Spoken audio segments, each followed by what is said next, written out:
Perceptions are reality, and perception management is being perceived consistently as a personal issue. And yet, perception management has tremendous impact on corporate results. It will affect the company's bottom line.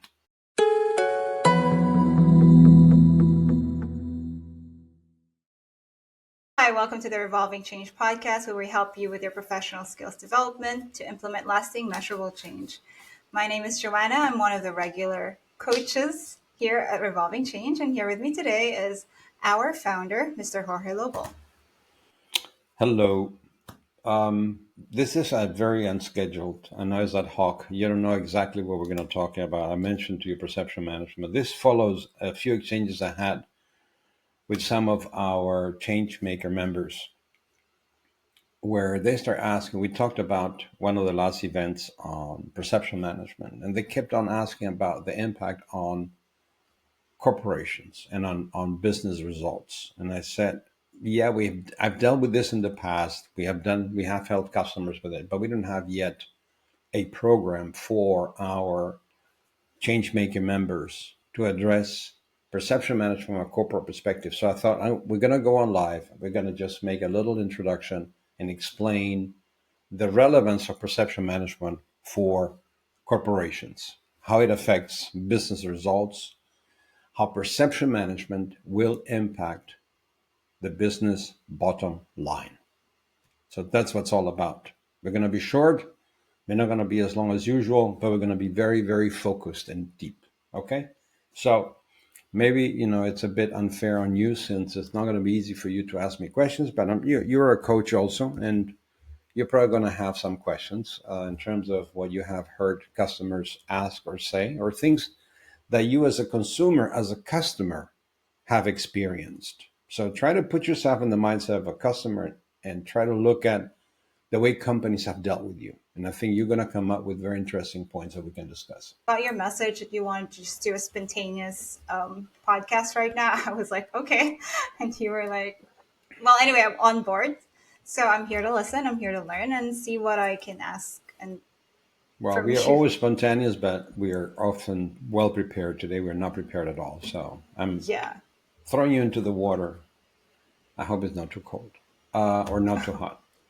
So the key question is that in this conversation I had with the CEOs, which you found extremely revealing and inspiring, is that perception management has been perceived as a personal thing.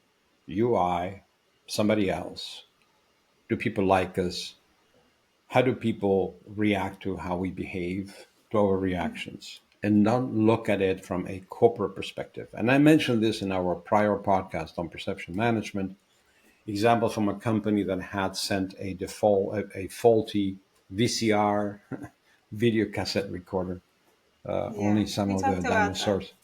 Some of the dinosaurs will know what that is. Others don't. But the machine to watch videos, right? Video cassettes. Well, the company actually was Sony, which I think I didn't mention last time, because it is a company very reputed for its quality orientation. Quality, yeah. Correct. We spoke about it last time, but we didn't mention Sony. Yeah. Correct. This is one thing that I had conversations with Masaki Imai, the author of Kaizen, from whom I learned continuous improvement, Kaizen. But the key was that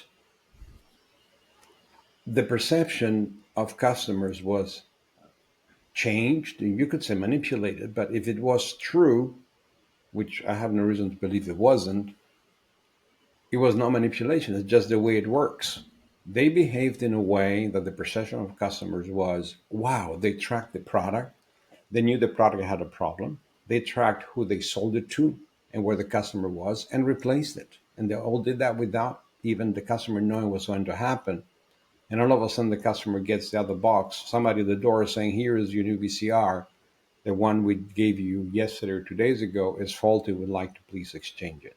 So the perception that creates is of a commitment, dedication, being serious in business, taking customers extremely serious.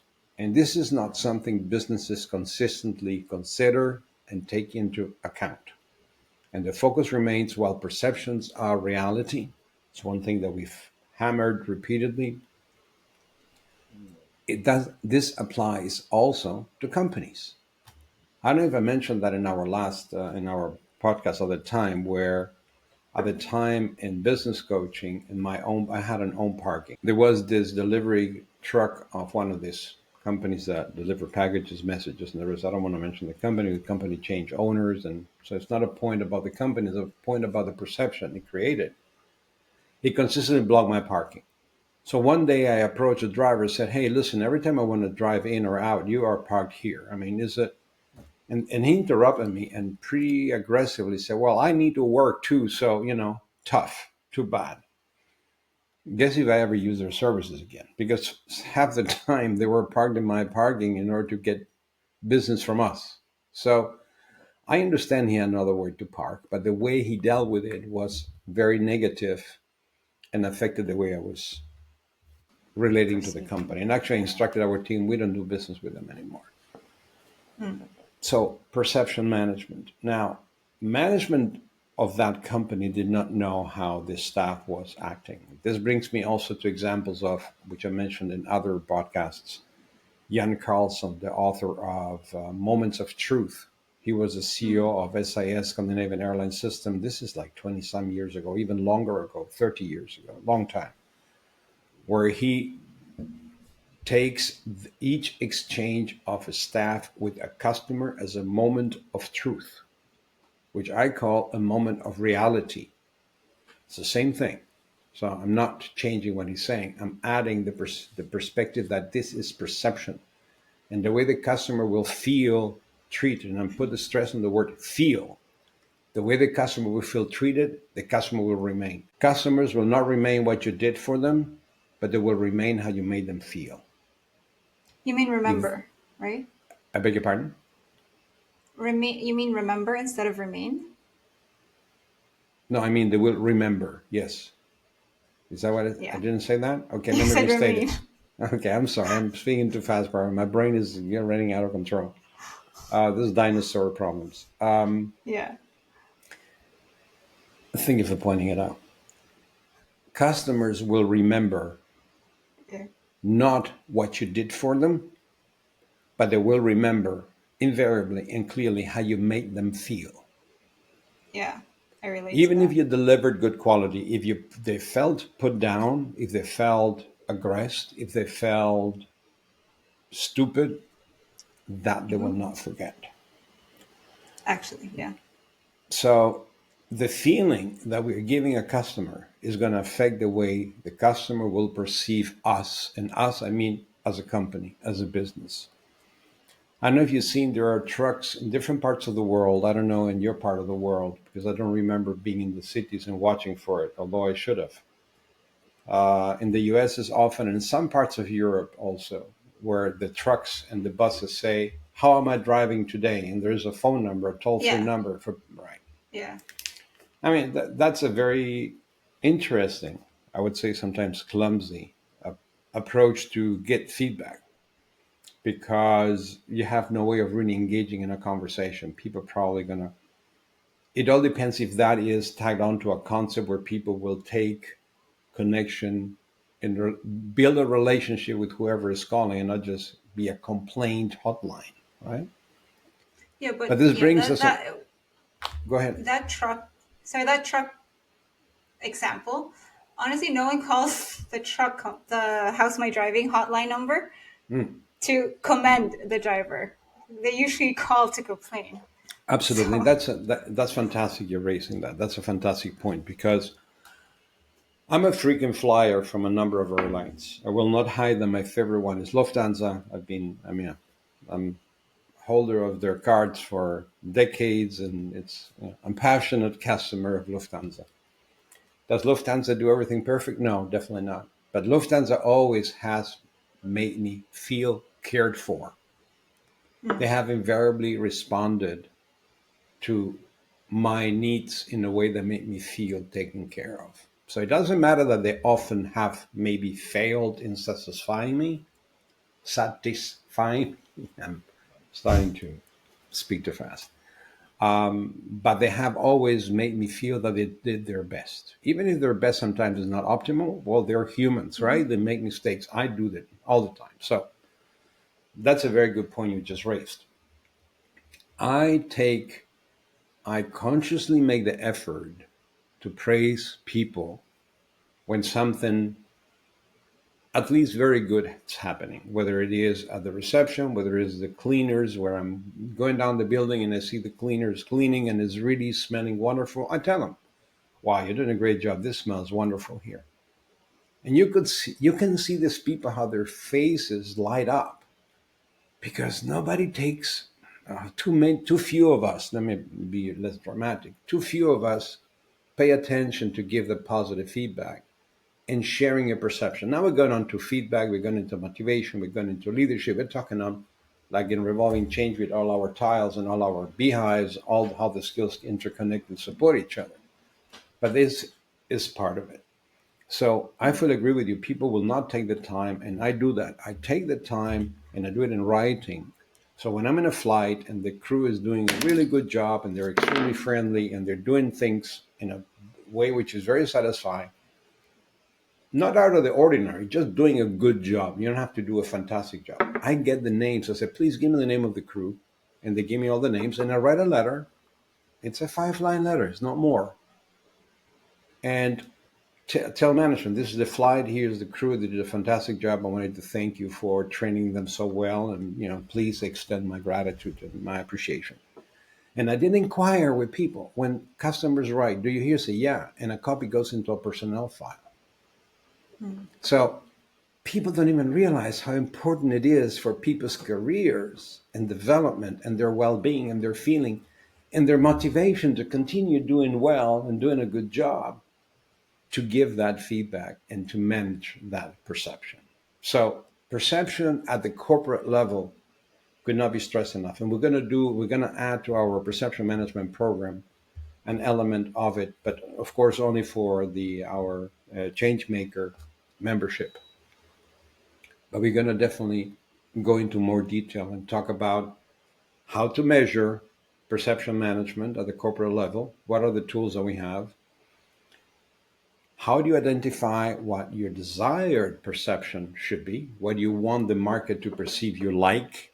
Because it's not about asking customers, do you like us, yes or no? That is, yeah, it's maybe interesting, but that will not help you manage perceptions. We need to know if how they feel about the way we are treating them, how they feel when they interact with us. That's going to be critical. So knowing which questions to ask, and then on the other hand, knowing what to do about the answers we're getting. If they're good answers, can we reinforce it? Can we bring it to the next level? If they're not satisfactory, how are we going to fix it? How are we going to correct that? And the other aspect to it is, are all the noses of our team pointed in the same direction? If we have, for instance, customer satisfaction for the CEO at number 1 level, but for other members in the team at number 4 level, well, the efforts are not going to be coordinated. They're not going to be in tune. They're not going to be all pushing and pulling in the same direction, which means results are not going to be where we want them to be. So that was basically the message I wanted to share with our members, that perception management at corporate level will have an impact on the bottom line. Now, how does that impact maybe transpire? I think our CEOs and senior executives will have picked it up already, because it's not far-fetched that if your customers are dissatisfied, and there's a reality, unfortunately, of customers, bad news spread fast, good news not so fast. Satisfied people will not go and tell people, I'm very happy about this company, but dissatisfied customers will tell everybody, don't work with that company. Unfortunately, that's the way the mind works. So perception management has an impact on how customers feel, how much business they do with you, how much they recommend, or the opposite, your company and your services. And consequently, will have an impact on your revenue and your bottom line, on your profit. Very dramatically so, sometimes. So it reminds me, Econ at the time, well, most people will not know who he is, when he invested into American Airlines. He was very badly poorly received. I'm not going to pass judgment or my opinion about what it can did or didn't do and how American Airlines was at the time financed and managed. The bottom line is the perception was terrible. And I'm talking about a long time ago because we were all not so aware of perception management. We were dealing with our clients, but the market was not. And the reaction was often at the time, well, it's just bad opinions. But there, in this case, you could see how the company's stock tanked, went down because the massive negative opinion and perception about the management team of the company. So, perception management affects business results. Yeah, I get what you're trying to say. Like, I think a lot of companies don't realize that how they are perceived by the customers, by the people, directly develops a feeling that these customers have towards them that can either be a positive or a negative feeling. And it's good if it's a positive feeling, but if it's a negative feeling, you've already lost the customer even before you met them.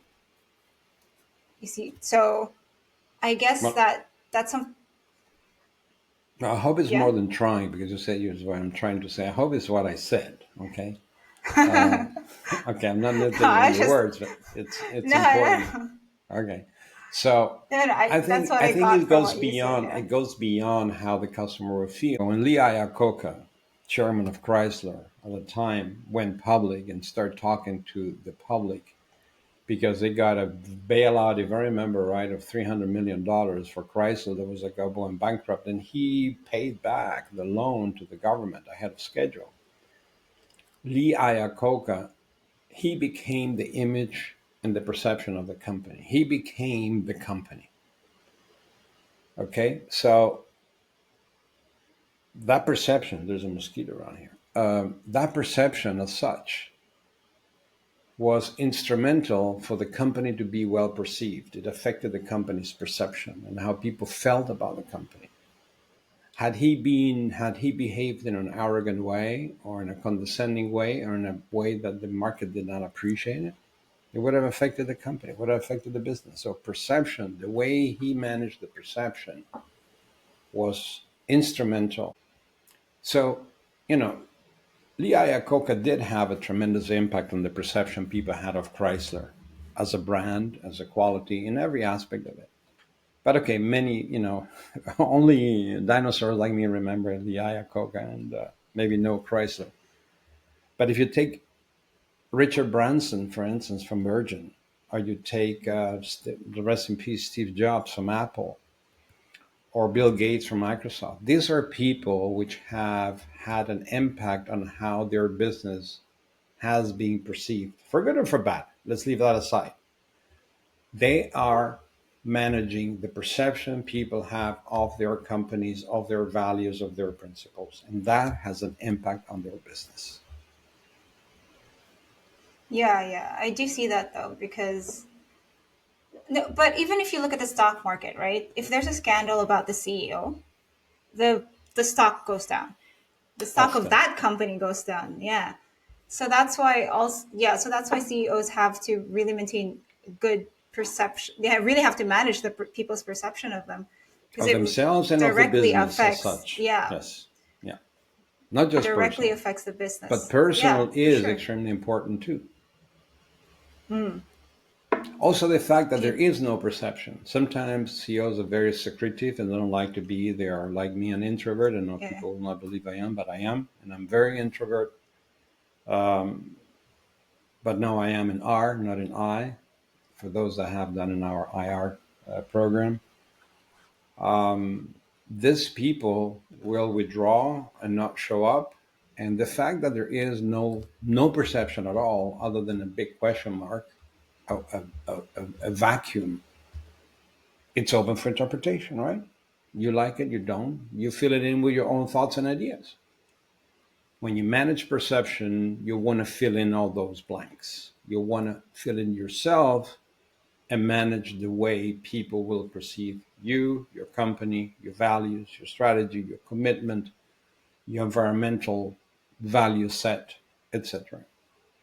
In our There's conversation, you something, and I talk about greenwashing. You mentioned that the other day. I thought that was a very good example of perception management. If you want to elaborate on that for a minute, remember that? yeah. Yeah, it's very interesting because a lot of the companies nowadays in fashion, they say that, oh, we're 100% sustainable. Our products are from recycled clothes and stuff like that. But when people really investigate the process of how these recycled clothes were achieved, well, produced by, was not ethical at all. It wasn't ethical, or it wasn't even. It was actually creating more trash. You know, some companies like, oh, this is actually made from 80% recycled material, but in order to recycle those materials, they go through more processes that actually harm the environment. So that's what we call greenwashing nowadays. People are claiming to be helpful for the environment without being thorough in the practices of doing so. So a lot of companies are under fire for that right now, and a lot of boycotting is actually happening. So there you go, It started a long, affecting your long time bottom ago. line. Yeah. Yeah. I remember when Nike was, yeah, I mentioned the company, but it was this public domain. Nike was accused, and some other fashion companies also, of not paying attention to child labor.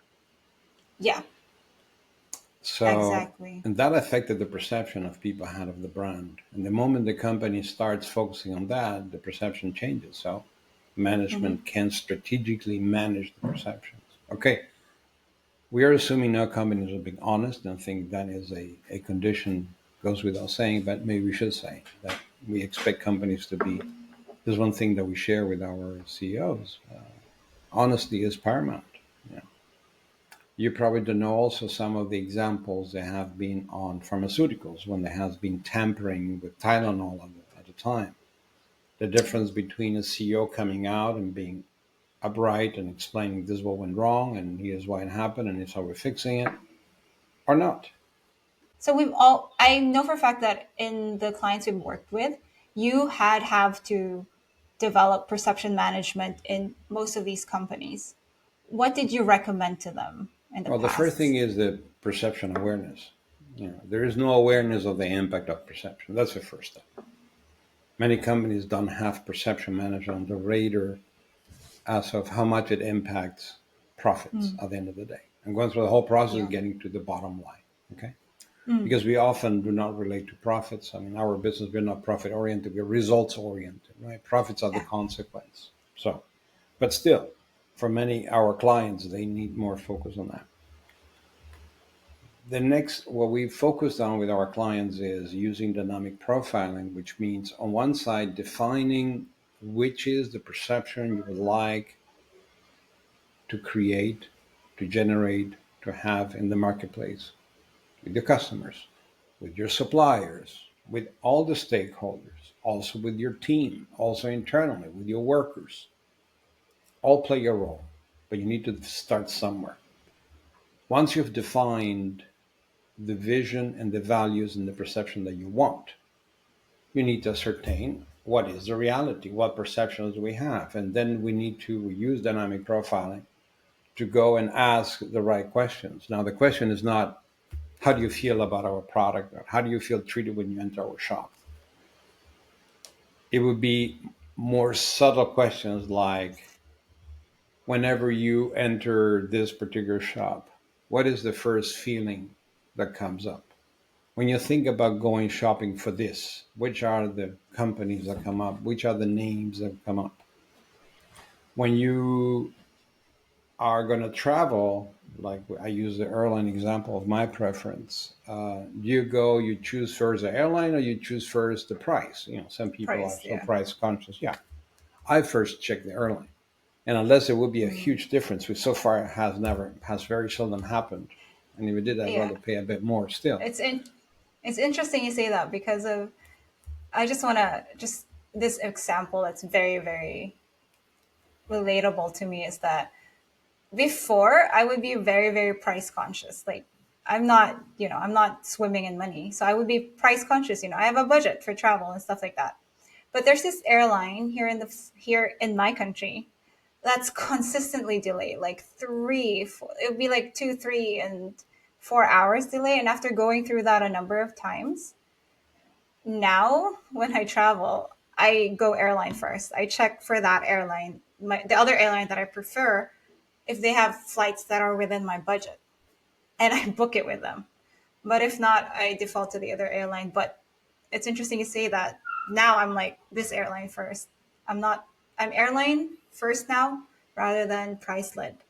So very When you interesting. choose a restaurant, you go through the same process. The point is, we're doing it intuitively, we're doing it unconsciously, Mm, we're not doing it mm, consciously. When you go mm, through the process, oh, this restaurant was expensive, this one was cheaper, this one was better, the service was good, the service. We don't do that. Where do we best feel during that yeah. dinner? And that feeling will make us go there again. It was expensive, yeah, but it was worth every penny because we had such a Yeah. good time. Yeah. We have good recollections. Very true. We spent a good moment. The service was Be- good. The waiters were sympathetic, and Mm, they remembered us and they gave us a table that we like. hmm. You're a customer for life Yeah. until they mess up your perception. Mm. So In a it's big how way, they though. made It you will take, feel. yeah. Yes, yes. The feeling is everything, almost Yeah. everything. So going back to what we are helping our Recommending. clients is then we use dynamic profiling also to then ascertain where is perception management or which values and items of perception management apply, have which ranking in your company, and how does the rest of the company follow that and match it. Do we have Mm, the team moving in the same direction, or we have people working in opposite directions without knowing? And that's because of it has not been communicated properly, because it has not been published, because hmm. we are not being good role models. Hmm. If I, as a CEO, tell our team that customer satisfaction is absolute number one, like it was in business coaching, we had the policy: money is no object to satisfy a customer. That meant that a project director had no budget limitation to do whatever it took to satisfy a customer. You had to fly somebody from Mexico in to solve a technical problem. That's what they did, and didn't need approval, because our goal was total customer satisfaction. Now, Mm. if you have that as a policy, but when somebody applies it, you clobber them and you criticize them, then it's a conflict and it will affect how we manage and how we're going to be perceived. If internally I say customers are most important, but then I speak bad about customers in front of our team, that's going to create a conflict. So all these are elements that we work with our clients and are part of our program to make sure that all the guardrails are in place, all the expectations are managed properly, and the communication is managed properly. Yeah, our discussion today clearly paints a picture of how something so unseen actually have a maximum effect on the bottom line, like perception management. I can only, you know what? In all honesty, I can only count the number of companies that pay really, really good attention to how people perceive them. Yep. And very much so, Fortune 500 companies do that. People just don't realize it. So, with that being said, like if you're listening to us today, you're watching us, just and you have further questions about perception management, please feel free to just comment, send us direct message, or anything like that. And also, please visit our website to check our master schedule because we will have events on perception management and all the other skills on our website, and you can join some of them, which are for free. All right. Jorge, anything else you want to add in today's Nope, discussion? that was all. Sorry, it was ad hoc and it was a bit unprepared, but this Yeah. was so rich in my exchanges that I wanted to share this invariably and Yes. imperatively. Yeah, it's also very, very relevant, right? Okay. All right. So thank you for that. And that was that. We'll see you all again next time. Bye. Bye.